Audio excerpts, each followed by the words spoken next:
सुप्रभात बच्चों, मैं लवकेश गुप्ता, टीजीटी हिंदी, माँ कल्याणिका पब्लिक स्कूल, पेंडा रोड, छत्तीसगढ़ से। हम लोग पढ़ रहे हैं कक्षा 7 हिंदी के पाठ्यक्रम में एक पुस्तक लगी बाल महाभारत, और उसमें हम लोग आज पढ़ रहे हैं युधिष्ठिर की वेदना। ठीक है, कि युधिष्ठिर को क्या वेदना थी, वो किस बात से इतना व्यथित थे, दुखी थे, परेशान थे। वेदना का मतलब होता है दुख। वेदना का मतलब होता है दुख। तो आइए देखते हैं। कुछ देर बाद युधिष्ठिर रोती बिलखती हुई स्त्रियों के समूह को पार करते हुए भाइयों कृष्ण सहित धृतराष्ट्र के पास आए। वह नम्रतापूर्वक हाथ जोड़े खड़े रहे। इसके बाद धृतराष्ट्र ने भीम को अपने पास बुलाया। अब जब सब युद्ध समाप्त हो गया तो युधिष्ठिर, भीम जो दुर्योधन है वो भी मारा गया। ठीक है, तो मतलब युद्ध जीत लिया गया पांडवों के द्वारा। तो युधिष्ठिर जो कि ज्येष्ठ पुत्र थे, ठीक है, सबसे बड़े थे, वही राजा बनने वाले थे। तो उन्होंने अपने सारे भाइयों को लिया। रोती बिलखती जो स्त्रियां थी, चूंकि वो महल में जा रहे हैं, सबको पार करते श्री कृष्ण के साथ वो किसके पास पहुंचे, वो युधिष्ठिर के पास पहुंचे। ठीक है, और नम्रतापूर्वक हाथ जोड़कर खड़े रहे। हाथ जोड़कर वो नम्रतापूर्वक खड़े रहे। इसके बाद धृतराष्ट्र ने भीम को अपने पास बुलाया। धृतराष्ट्र के हाव भाव से श्री कृष्ण ने अंदाजा लगाया कि इस समय धृतराष्ट्र पुत्र शोक के कारण क्रोध में है, इससे भीम को उनके पास भेजना ठीक न होगा। अतः उन्होंने भीमसेन को तो एक तरफ हटा लिया और उसके स्थान पर लोहे की एक प्रतिमा दृष्टिहीन राजा धृतराष्ट्र के आगे लाकर खड़ी कर दी।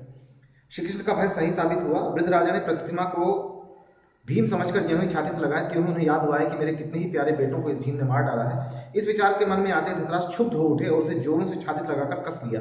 प्रतिमा चूर चूर हो गई, पर प्रतिमा के चूर हो जाने के बाद धृतराष्ट्र को ख्याल आया कि मैंने यह क्या कर डाला। वह दुखी हो गए और शोक विवल होकर बोले, हाय, क्रोध में आकर मूर्खतावश मैंने यह क्या कर डाला, भीम की हत्या कर दी है, कहकर वह बुरी तरह विलाप करने लगे।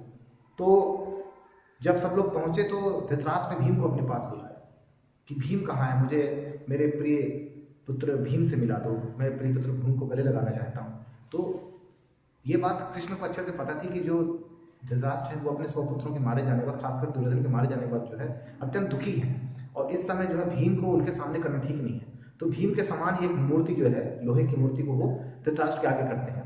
और धृतराष्ट्र को लगता है, क्योंकि वो देख तो सकते नहीं, उनको लगता है यही भीम है, विशाल कैसा ही है, वो उसको गले लगा लेते हैं। ठीक है, लेकिन जैसे ही गले लगाते हैं उनको याद आता है कि यही वो भीम है जिसने मेरे कई पुत्रों को मार डाला, जिसने दुर्योधन को मार डाला। ये सुनकर ही उनको क्रोध आता है और वो उसको कस कर अपनी बाहों में जकड़ लेते हैं। ठीक है, बहुत कस लेते हैं अपनी बाहों को। तो वो लोहे की प्रतिमा जो है चूर चूर हो जाती है। और जब वो प्रतिमा चूर चूर हो जाती है, थोड़ी देर बाद उन्हें ख्याल आता है कि अरे मैंने क्या कर डाला।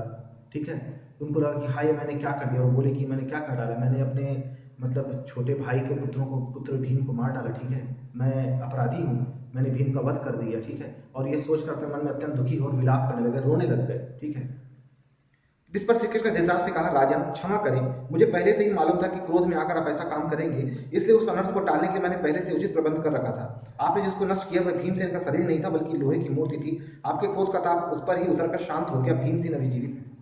जब वो रोने लग गए तो फिर कृष्ण ने उनसे कहा, श्री कृष्ण ने, कि हे राजन, आप विलाप न करें, आप रोए नहीं। ठीक है, मुझे पहले से इस बात का अंदाजा था, इस बात को मुझे मालूम था, पहले से ये बात मालूम थी कि आप ऐसा कुछ करने वाले हैं। तो मैंने इसलिए पहले आप भीम को आपके सामने नहीं किया, बल्कि भीम के बजाय मैंने लोहे की मूर्ति को आपके सामने रख दिया था। और आपने जो चकनाचूर हो गई वो लोहे की मूर्ति थी, वो भीमसेन नहीं था।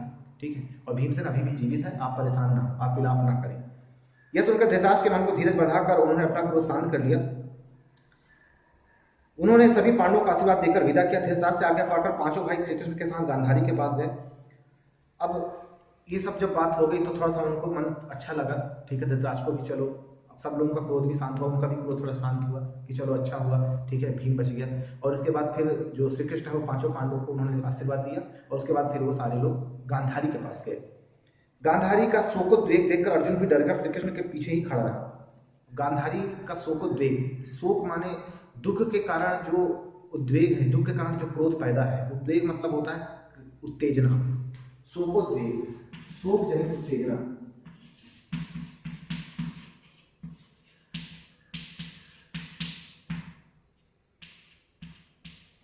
शोकोद्वेग का मतलब होता है शोक जनित उत्तेजना, या क्रोध समझ सकते हैं आप।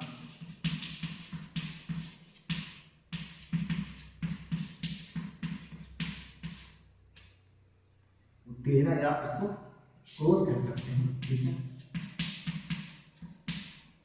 उत्तेजना तो क्रोध में होती है। ठीक है, शोक के कारण। तो अर्जुन ने जब गांधारी को शोकोद्वेग देखा, उनको दुख में इतना ज्यादा उत्तेजित देखा, तो डर गए और श्री कृष्ण के पीछे खड़े हो गए।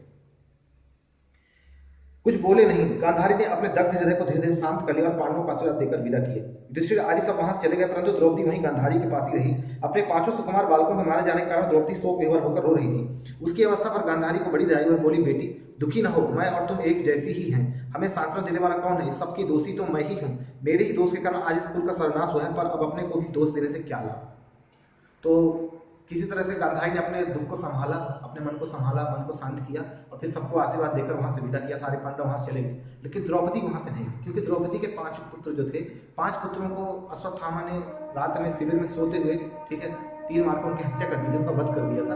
तो इस कारण से अत्यंत दुखी थी। तो जब गांधारी को पता चला कि द्रौपदी यहीं रो रही है, तो उसको समझाती है कि बेटी मत रो, अपने दुख को संभालो, ठीक है, क्योंकि वो समझ गई कि पुत्रों के जाने का क्या कष्ट होता है। उन्होंने कहा कि तुम्हारी और मेरी दशा एक जैसी ही है, मैं भी अपने सारे पुत्रों को खो चुकी हूँ, तुम भी अपने सारे पुत्रों को खो चुकी हो, ठीक है, और हमारी वेदना को सुनने वाला कोई नहीं, हमें शांत करने वाला कोई नहीं, हमें सहारा देने वाला कोई नहीं रहा। मैं तुम्हारी अवस्था को समझ सकती हूँ बेटी, इसलिए तुम रो मत, अपने मन को शांत रखो। और इस सब की दोषी मैं ही हूँ, क्योंकि मेरे ही सारे पुत्र थे। अगर मैं ही इन पुत्रों को जन्म देती तो आज ये समस्या पैदा ही ना होती। तो अपने आप को ही दोषी मानती है, लेकिन कहती है अब दोष देने से भी क्या फायदा, अब तो कुछ बचा ही नहीं। युधिष्ठिर के मन में यह बात समा गई थी कि हमने बंधु बांधवों को मारकर राज्य पाया है, इससे उनको भारी व्यथा रहने लगी। तो जो युधिष्ठिर, उनकी वेदना क्या थी, उनकी जो व्यथा थी, व्यथा माने दुख, कष्ट, किस बात का कष्ट था कि उनको लगता था कि हमने अपने बंधु बांधवों को मार करके, ठीक है, अपने जो बड़े पिता हैं हमारे युधिष्ठिर, उनके पुत्रों को मार करके और अपने सगे संबंधियों को मार कर ही हमने ये राज्य पाया है। तो ऐसा राज्य मेरे किस काम का, जैसे मेरे अपने ही नहीं है। तो युधिष्ठिर की जो वेदना थी वो क्या थी, उनको लगता था कि अपने बंधु बांधवों को मारकर ही हमने राज्य प्राप्त किया है, ठीक है, ये उनकी सबसे बड़ी समस्या थी। अंत में उन्होंने वन में जाने का निश्चय किया ताकि इस पाप का प्रायश्चित हो सके। तो उन्होंने सोचा कि अब मैं वन में जाऊंगा, ठीक है, वन में रहकर जो है पश्चाताप करूंगा, तभी मेरे मन को शांति मिलेगी। यह सुनकर सब भाइयों पर मानो वज्र गिर गया। वे बहुत चिंतित हो उठे और भारी बारी से सब युधिष्ठिर को समझाने लगे। अर्जुन ने गृहस्थ धर्म की श्रेष्ठता पर प्रकाश डाला, भीमसेन ने कटु वचनों से काम लिया, नकुल ने प्रमाण पूर्वक यह सिद्ध करने का प्रयत्न किया कि कर्म मार्ग न केवल सुगम है बल्कि उचित भी है, जबकि संन्यास मार्ग कुटिला और दुष्कर है। जब सभी भाइयों ने सुना तो सबके ऊपर वज्र गिर गया, उनको बड़ा आश्चर्य हुआ, ठीक है, सब हतप्रभ रह गए। ये मुहावरा है वज्र गिर जाना, ठीक है, मतलब सब आश्चर्यचकित रह गए कि क्या हो गया, ये ऐसा कैसे उन्होंने निर्णय कर लिया। तो अर्जुन ने उनको गृहस्थ आश्रम की बात समझाई कि गृहस्थ आश्रम सबसे बड़ा आश्रम होता है, संन्यास लेने से कोई फायदा नहीं, ठीक है, आप गृहस्थ आश्रम में रहिए, ठीक है, और उसके बाद हमारे आपके बच्चे होंगे, वो इस राज्य को संभालेंगे, ऐसी तमाम बातें कहने लगे। जो भीमसेन थे उन्होंने कटु वचनों से काम लिया, उनको कटु शब्द कहे कि अब जीत लिए हैं और इस तरह से कर जाने का क्या फायदा है। और जो नकुल थे उन्होंने जो है प्रमाण देकर के समझाने की बात की, ठीक है, कि जो संन्यास मार्ग बड़ा ही कटीला है, ठीक है, यही मार्ग अच्छा है, जबकि संन्यास मार्ग कटीला और दुष्कर है। इस तरह देर तक युधिष्ठिर से वाद विवाद होता है। सहदेव ने नकुल के पक्ष का समर्थन किया और अंत में अनुरोध किया कि हमारे माता पिता आचार्य बंधु सब कुछ आप ही हैं, हमारी ढिठाई को क्षमा करें। द्रौपदी भी इस वाद विवाद में पीछे न रही, वह बोली, अब तो आपका यही कर्तव्य है कि राजोचित धर्म का पालन करते हुए राज्य शासन करें और चिंता न करें। तो सभी भाइयों ने यह बात कही, और जो सहदेव थे उन्होंने भी नकुल की बात का अनुमोदन किया कि हाँ, नकुल सही कह रहे हैं, ये कर्म मार्ग ही सबसे उचित है, संन्यास लेना नहीं, संन्यास मार्ग तो और भी कठिन रास्ता है, वहां तो आपको और अधिक कष्ट होगा, तो आप उसको छोड़ करके, और आप ही हमारे सब कुछ, आप ही हमारे बंधु बांधव, हमारे पिता भाई बहन सब कुछ आप ही हैं, ठीक है, और आप ही हमें छोड़कर चले जाएंगे तो हमारा जीवन किस काम का रहेगा। उन्होंने कहा कि आप हमारी इस प्रकार की जो ढिठाई है, ठीक है, उसको आप हमें क्षमा करें, ठीक है, मतलब ये जो हम जिद कर रहे हैं, ढिठाई माने क्या होता है,